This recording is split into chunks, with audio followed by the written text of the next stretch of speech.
and welcome to another edition of the Hull Youth Music Network podcast in association with the Goodwin Development Trust. We are back for another edition of the Youth Music Network podcast, and today I'm joined by a guest who I first came across listening to an online station called Hull Dance Radio. It's Santino or DJ Poison, whatever you prefer to be called. Well, people know me as both. So I guess we'll jump right back to the beginning of where did it sort of all start for you, music-wise?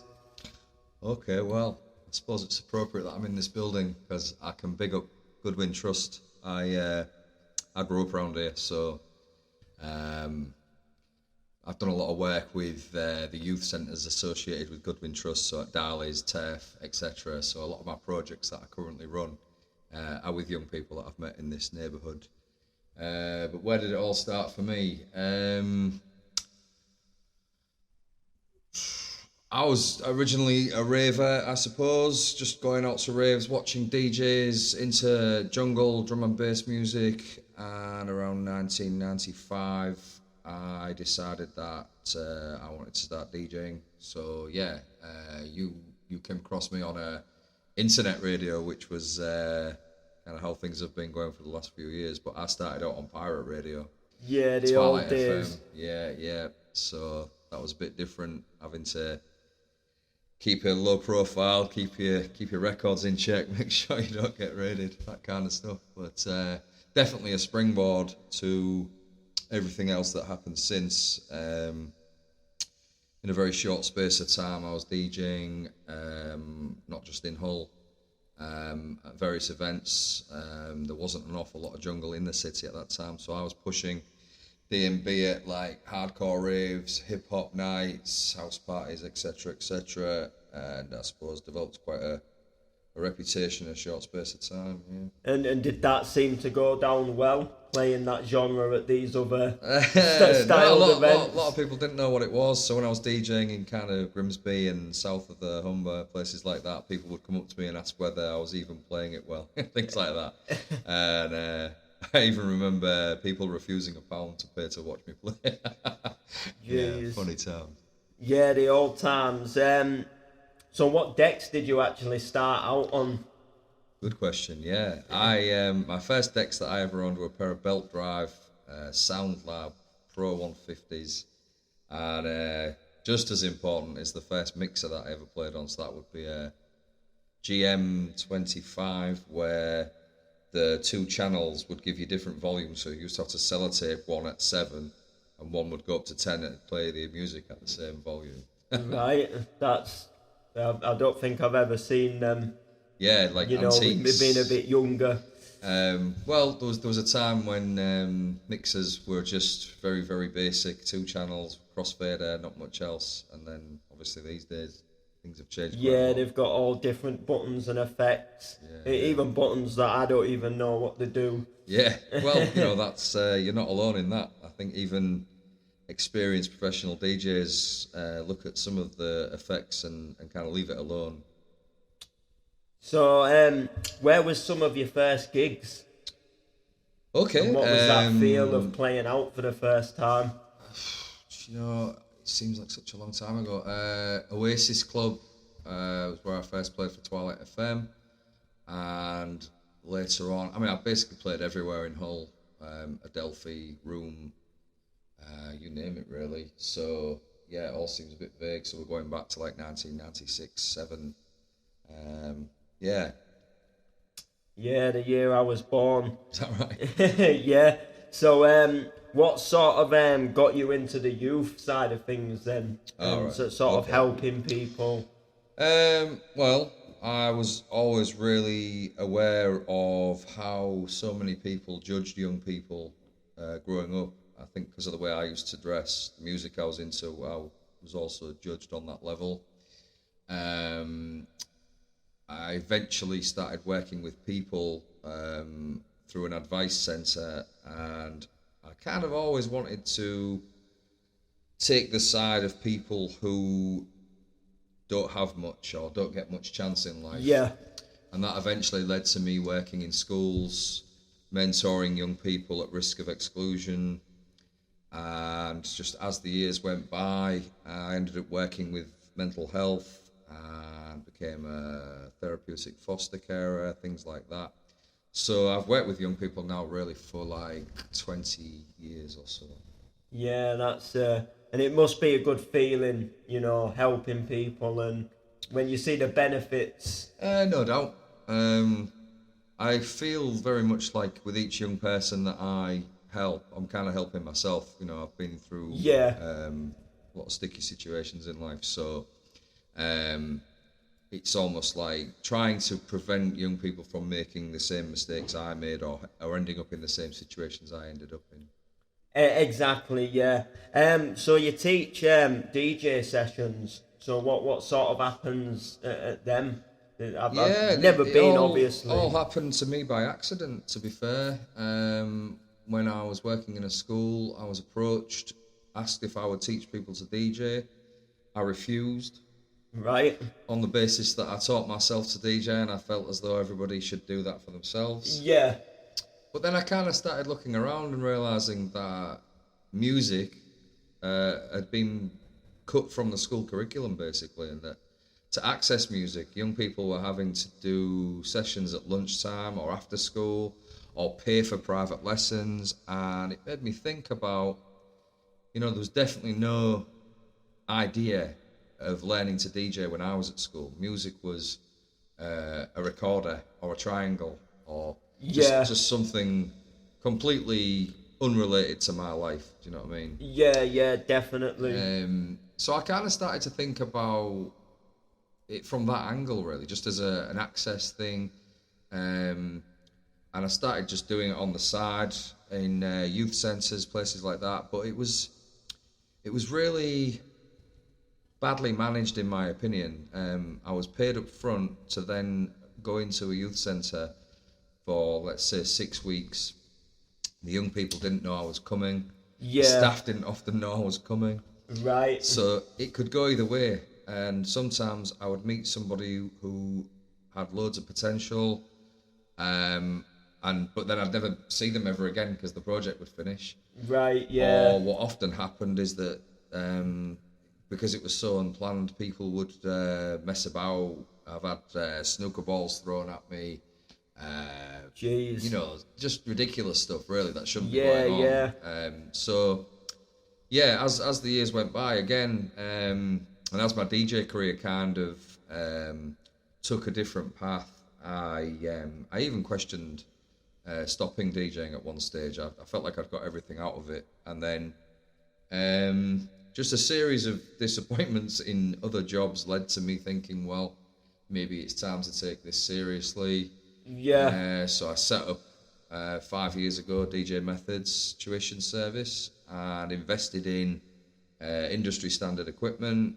Right. And targeted the work based on some of the youth work and mental health work I'd done in the past. So I went in search of people who wouldn't normally get the chance to DJ. So people with significant mental health issues, Yeah. disabilities, people from different communities that are kind of underrepresented or excluded, young carers, young offenders, you name it, really. I've worked with every kind of labelled group you could think of.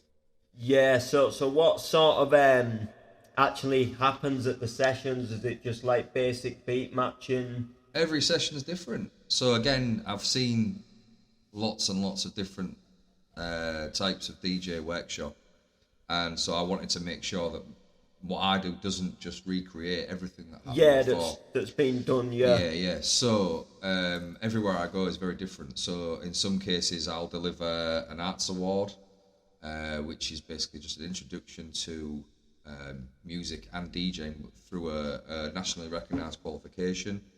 Right. Where young people will learn the skill, but they'll also do some research into an artist of their choice, and they will perform or share their skill in some way. Other workshops might just be tasters, literally just to get people, might be the first time they've ever seen decks in their life. I did a workshop recently near Selby where the young person I was working with wasn't aware that there was even such a thing as DJing.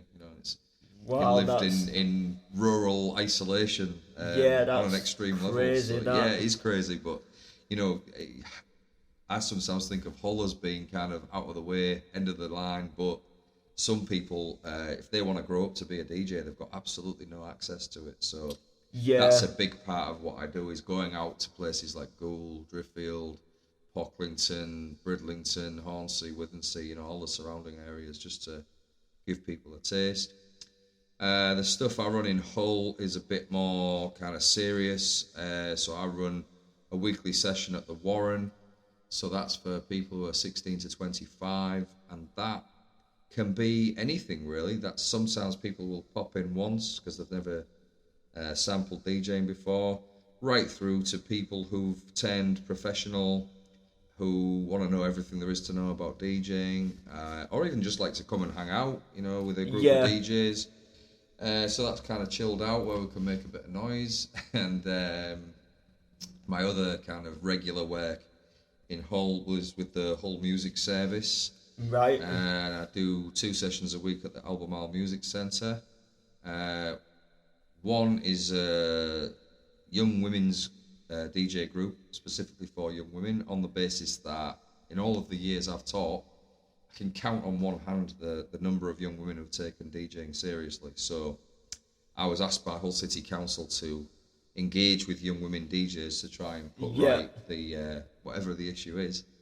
And we're learning, because you know, a lot of people assume that it's down to male domination in the DJ culture, but I don't know that that's necessarily the truth. So we're, you know, apart from engaging with and teaching young women to DJ, we're also learning about the world through their eyes.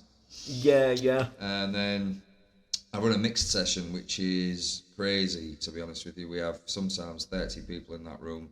Jeez. Young people as young as 6, right through to professional DJs, parents, other musicians popping in to see what's going down, and that's a lot of energy involved in that. Yeah, a lot of energy and noise. Yeah. So it's it's a lot of fun. So, what sort of music's normally played in these sessions then? Well, again, there are some forms of music that are easier to teach people to DJ with, so I provide the majority of that. So it will be anywhere from house, tech house, drum and bass, techno, old school, hardcore, breaks, grime, bassline, all those types of street music, if you like. Yeah. I tend to avoid anything kind of like hip hop or heavy metal or other forms of music that are not necessarily beat match related, until somebody can understand the basics enough to sort of take it on themselves. And obviously, once somebody starts bringing their own music to sessions, you know that they're starting to take it seriously. And so I try to provide as much as I can, but without it being over the top. Yeah.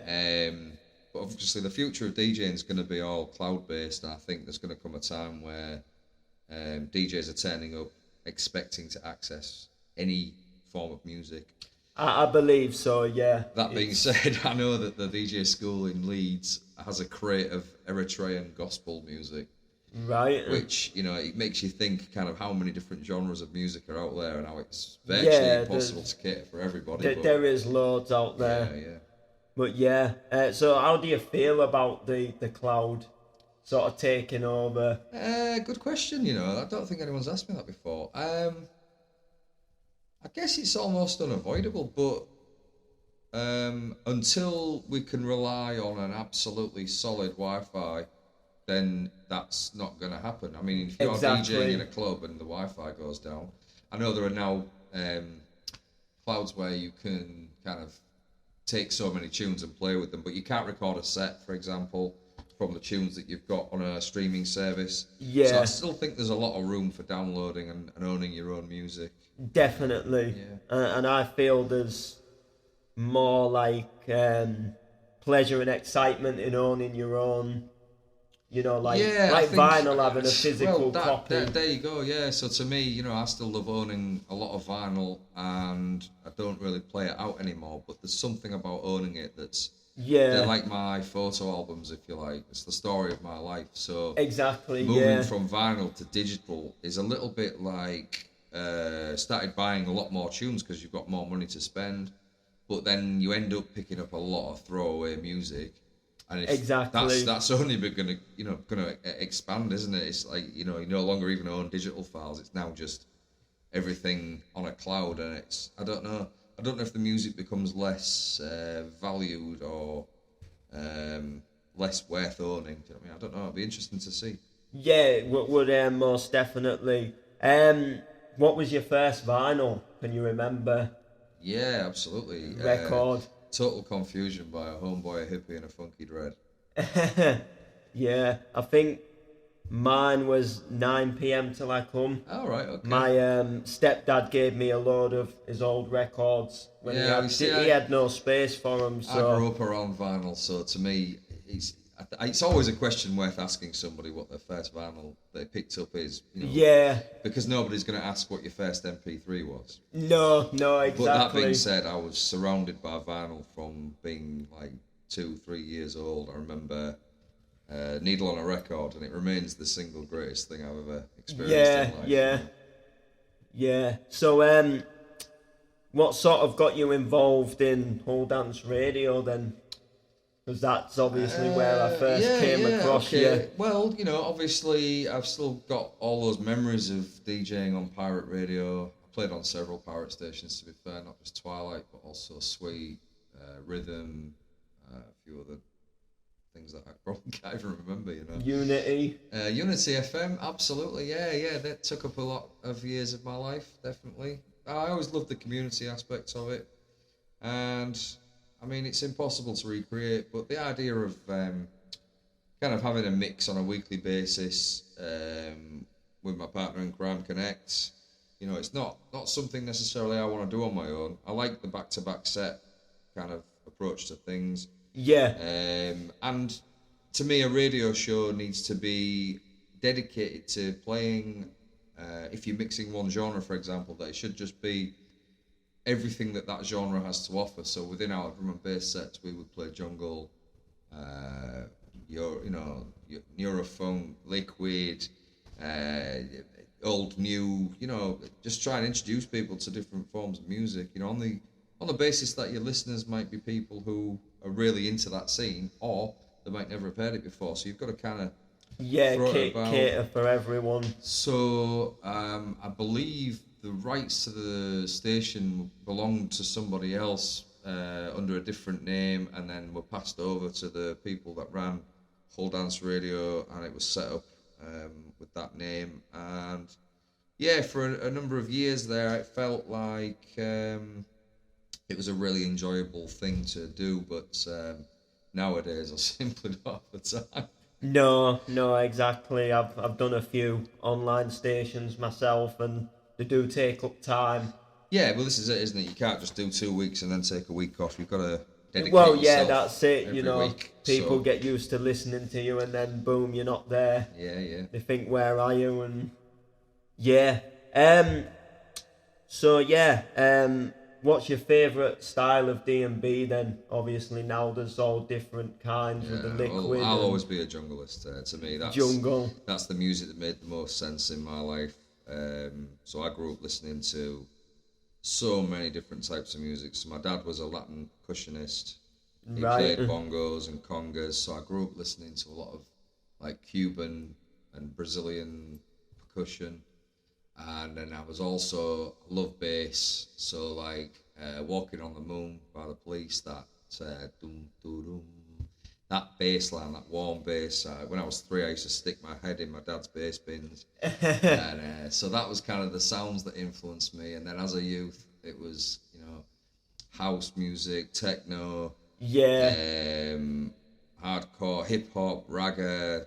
I even like jazz and soul. So all these musics the old acid house all came about together. And then I was in the raves. And to me, when I first started hearing break beats and ragga samples, that kind of just really made a lot of sense to me. So I really got into the jungle scene before it ever had a name, and it's amazing what it became and what it's developed into.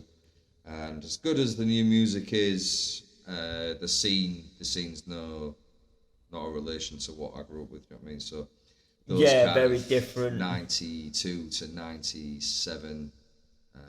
can't ever be matched in my eyes. No. Have you ever dived into production or making your own? It's a really dangerous game for me to go into that. I think if I took it up seriously, nobody would ever see me again, you know. I'd just be locked in a room 24 hours a day. I really respect people that can make a brilliant tune. But yeah, I think I'd get caught up in changing every single sound to make it my own, and then I'm guilty of sleeping on it and then going back to it the next day and changing everything again. Yeah, deciding it's... Yeah, I'll never finish a track, so I stay away from that. Yeah, definitely. You've also ran your own events as well, Territory. Yeah, I've promoted events right from day one, to be fair. I used to run a night called Jungle Method at the Adelphi. Small event, but we used to have some good nights down there. And then when that came to a close, the New Horizons crew kind of took that name and they became Future Methods. And so that word method always kind of hung around in the back of my mind. Yeah, methods. Never knowing what I was going to do with it. So when I set up the DJ tuition service, that's where the name Methods comes from in terms of its history, but also obviously methods to DJ. You know? Territory, that ran for over 10 years. We started that at the Terrace, formerly Room, and then that moved to Function, and then later to Attic Tunnel. Yeah. So originally we wanted to promote local DJs and MCs, and we did that really successfully, to be fair. We had like Shinobi after parties, that kind of stuff. Right. And yeah, we had some brilliant events. Then at Function we started bringing in guest DJs. We did a series of old school nights, so we had Top Buzz, Jumping Jack Frost, Brian G, Nicky Black Market, Jungle Drummer, artists on that level. Then when we moved to the Tunnel, we wanted to sort of promote more like up and coming new artists that are absolutely killing it in the drum and bass scene right now. Yeah. So Conrad Subs, you know, so that ilk, Scar, Soul Intent, you know, a mixture of people on that level. So yeah, but you know, then COVID hit. Yeah, and, bad COVID. There were a number of personal issues going on in not just my life, but all of the partners that were involved in Territory. And yeah, you know, frankly, we got just a bit fed up of sticking money in people's pockets who don't do any work. So club owners, true. Equipment owners, you know, asking for the kind of money that, you know, the DJs were earning. And I found there's something really wrong with that. To me, the DJs should be the people that earn the most money from a performance. Yeah, that's true. So that signalled the end of Territory, really. Right, yeah. And other events obviously came to an end as well. Yeah, I feel for anybody who has been in the same boat as us, really, promoting events is quite possibly the most difficult thing I've ever done. I've heard that a lot from a lot of people. The time you have to spend, the organisation, the money, the stress. And it's all got to come together, and you know, by the time you get there, even if you have a brilliant night, you're sometimes so exhausted from the whole experience that you question it. So yeah, I've gone back to DJing kind of on a very rare occasion now. If it's something worth doing, you know, then you'll do it. So I played with Serum last year at Shinobi, and I'll be playing again with Mosey and General Levy at the next Shinobi. I do Residents Association, where I'll be playing at Humber Street Sesh again this year. But apart from that, you know, I still prefer a house party to anything. I like looking into people's eyes and knowing that they're into the tunes, rather than being on a stage and not being able to see people. Yeah, very true. So before we do sort of wrap up the podcast, I always ask these questions to people and guests, and one of them is a question that no one's ever really been able to answer. But I always ask it anyway, just to see if anybody does answer it straight up. And the question is, if you could pick and choose, what is your favourite song of all time? Of all time. And people do normally struggle to answer this. No, I know straight away. It's not necessarily because the track is better than any other drum and bass track. There are many others, but it's the significance in my life. So, Cause and Effect by Andy C. Right. When I was sort of before my life became what it is today, I used to kind of stare out of my window playing that tune, wondering where my life would go and not expecting it to become too great, to be honest with you. So that tune has a lot of like melancholy memories. I love the tune, obviously, but it's like the turning point in my life, if you like. Yeah, that's cool. And if you could give any sort of advice to any youths wanting to get into music, or someone who has a passion for music, like what advice would you give? Yeah, live it, I think, like yourself, Ash, to be fair, I really respect the way you go about things. What must come through with anyone is a love of what they're doing. To me, the periods of my life where I felt as though I'm working with music and busy, but not really loving it and not really enjoying it. Yeah. At the times when I've decided to take a break or question even whether to give it up altogether.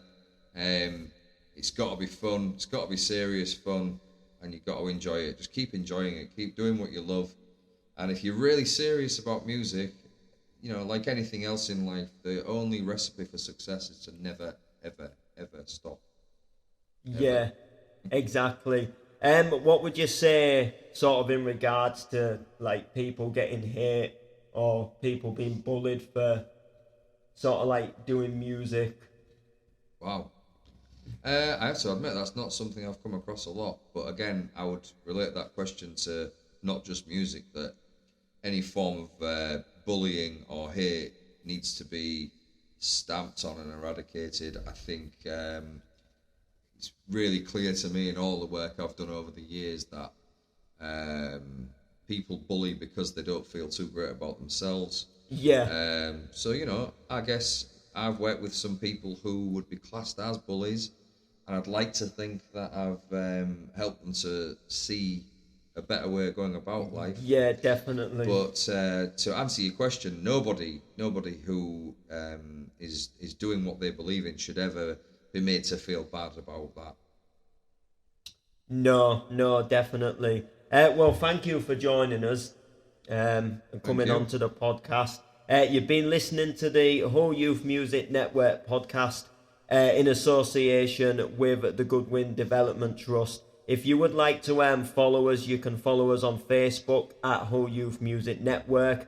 You can follow us on Instagram at Hull Youth Music Network. We are also on SoundCloud under Goodwin Development Trust. You can also follow us on YouTube at Goodwin Development Trust.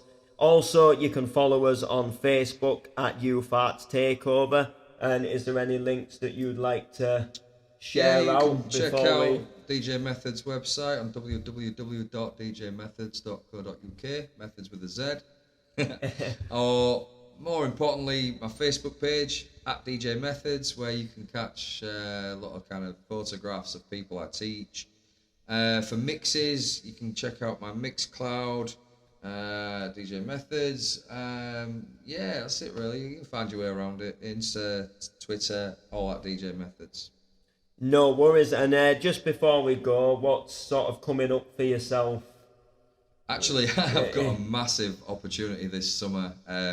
I'm being flown out to Dubai at the end of this month, where I'm going to be teaching people at an English school there for 3 days. They have a massive creative event every year, so the DJs that I teach will then go on to perform at an event. And I'm also being asked to do a talk on mental health and DJing, which has followed on from a research project that I did last year into the links between learning to DJ and positive mental health. So everything's about Dubai for me right now. Right. Yeah. Okay. Well, thanks again for coming on, and Safe, man. thank you for listening, people. And we'll see you in the next podcast.